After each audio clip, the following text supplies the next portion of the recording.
We don't need more advice. We need more space.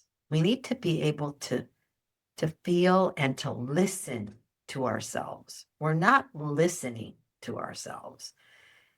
And to not be so alone in this messiness of being human. And I see that with my clients who happen to be executive leaders in organizations, but who are also going through the messiness of being human. And so I will listen, and what I hear is not just, hey, I didn't meet my numbers, or I didn't do really well on this numbers call today.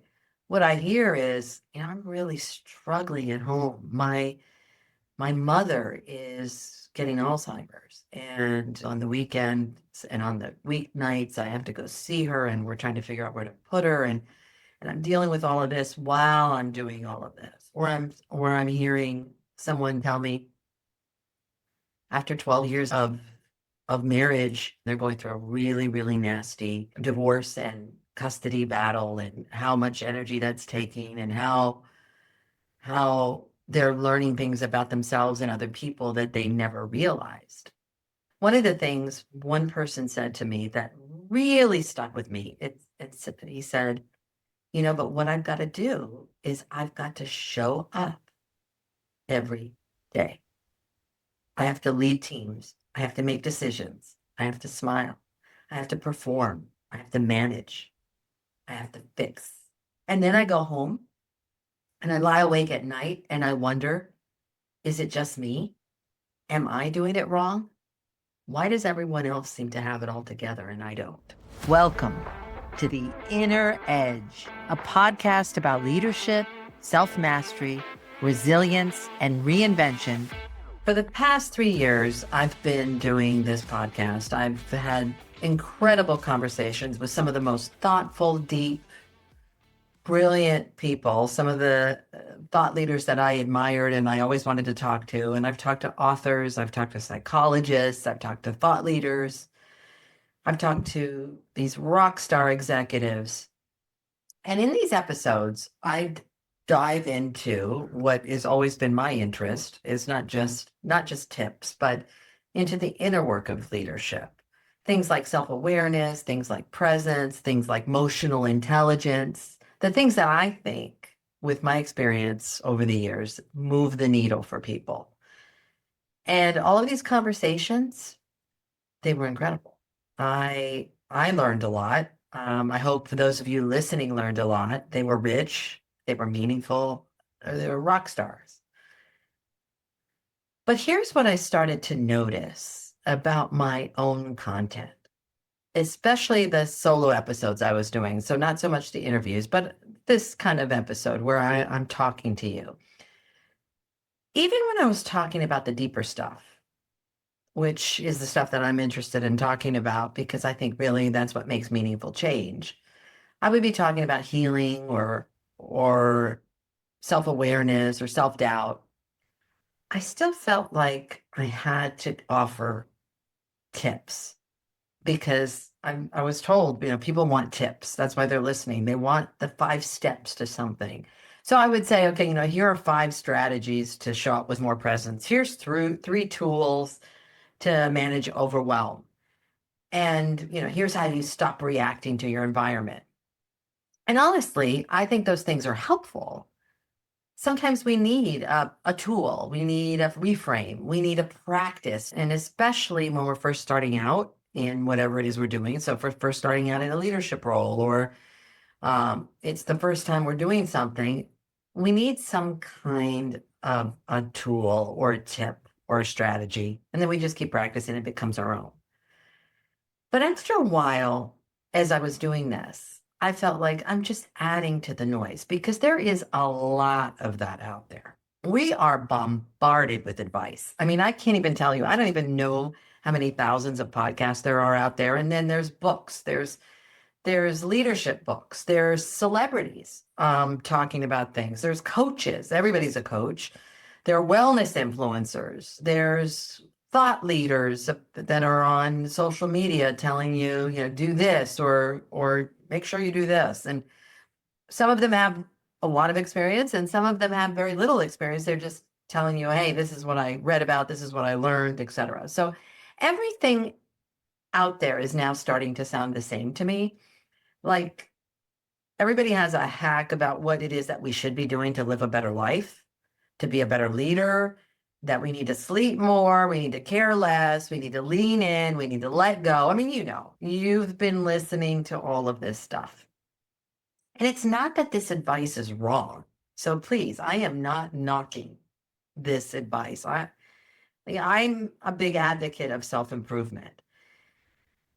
But at some point, you can't hear yourself. And that's what I'm talking about. That's what started to happen to me. And it's what I'm hearing from my clients too. It's not all about the outside. Here's some more stuff. Here's some more stuff.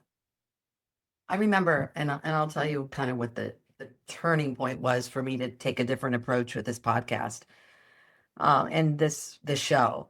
I was standing at the stove and I was making dinner, and I don't even remember. It's probably a few months ago, and I was listening to a podcast while I was sautéing onions and half answering a text. I was multitasking and doing all this stuff. And the guest on the show was amazing and was sharing something pretty deep and raw about a personal experience and something that was really touching and moving that we could relate to. And I was thinking, wow, at the moment, I was thinking, that's really deep stuff, right? And I could feel it in my heart. And then the host dropped in there and said, well, here's 5 steps to move through grief, because that's what the podcast was about. And I remember thinking, I, I don't want to hear 5 steps right now.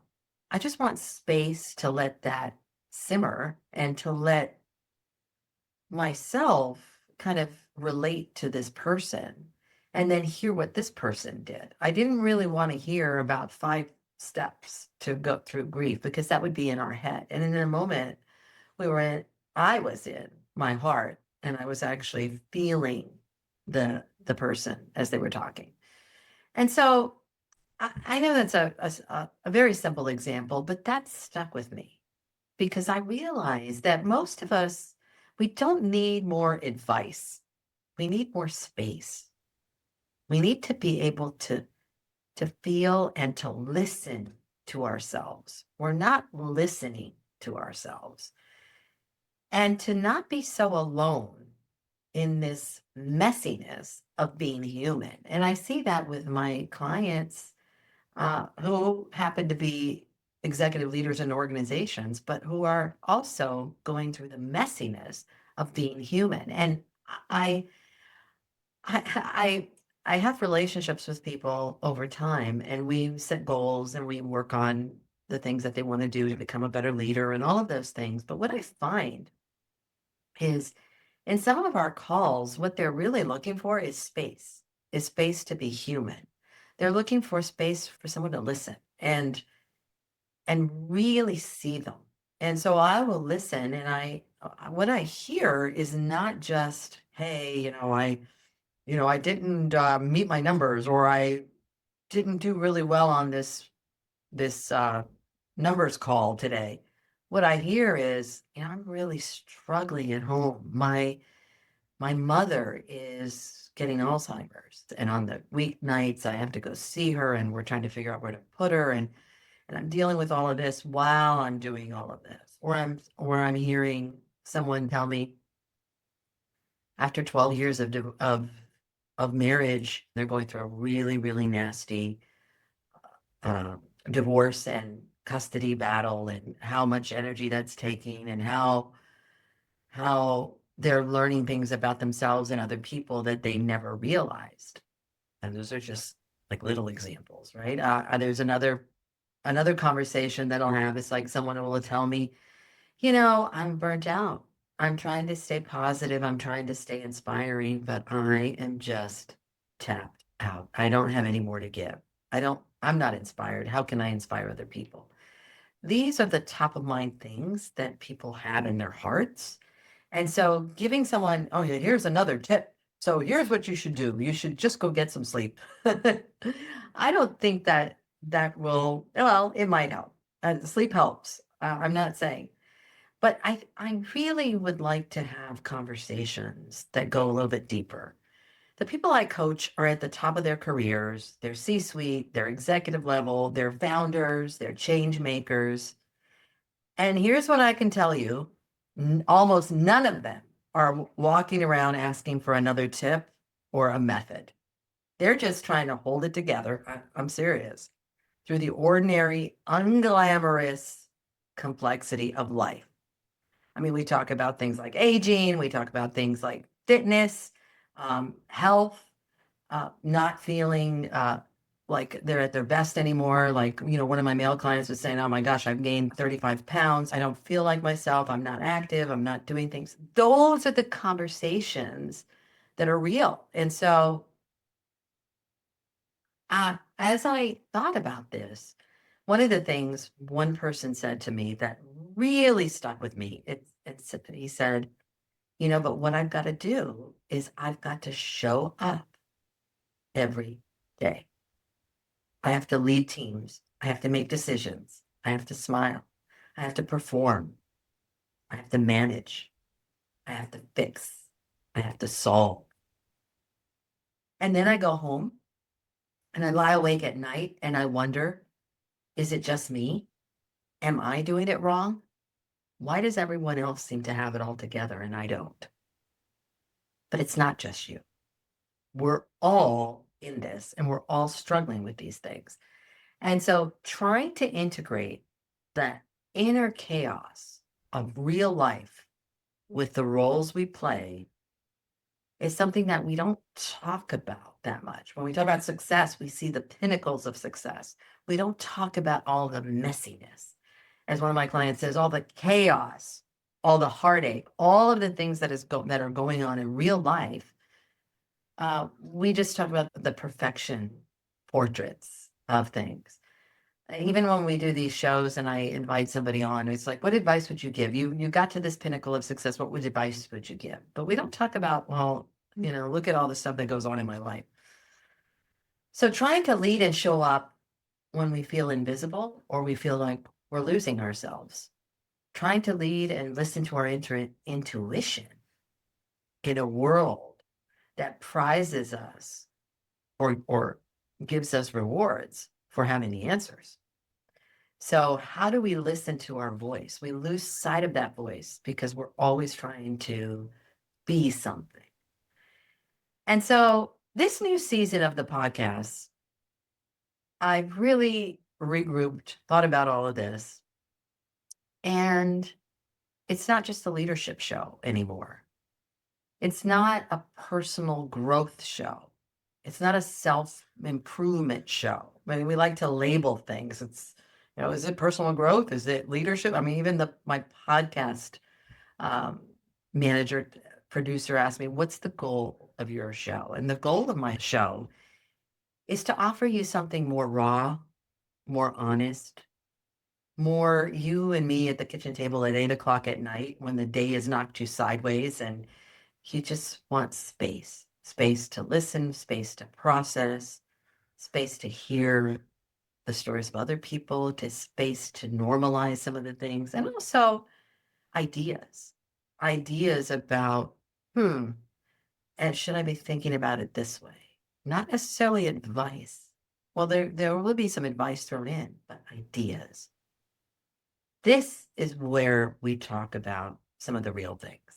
What it feels like to age in a space that worships youth. And we know this world, youth is it. I mean, every celebrity you see on TV now is unrecognizable. You look at them and you're like, actually, for me, I get a little nervous because I look at them and my eyes blur. And even my husband says the same thing. It's like, what happened to that person? What happens when your spark dims and your identity starts to feel slippery? Like, who am I? Who am I now? How to tell the truth about wanting more. Like, hey, I'm not feeling inspired. And then I don't want more status and I don't want more stuff, but I want more soul. I want to be more fulfilled in my life. what it looks like to lead with integrity when you're quietly grieving, when you're healing, or when you're unraveling. Those are the things that I want to talk about. This, to me, is the inner edge, not a brand, not a slogan, but it's a place inside of you. It's a place inside of all of us. The place inside of us that's deeper than just the performer or the role we're playing.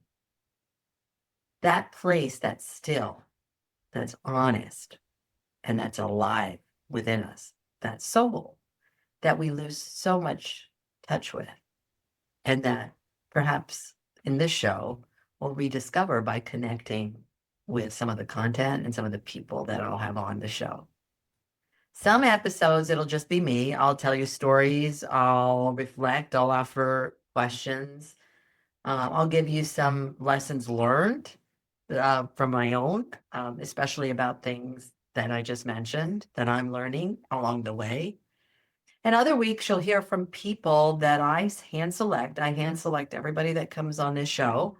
So it's not, here, come and be on the inner edge. It's I hand select the people I put on the show. And you'll hear from people who've lived through unraveling, some of this unraveling that we're talking about, and are emerging or have emerged changed. And you'll hear about what that's like because chances are you're unraveling in some parts of your life. All of us are on some level.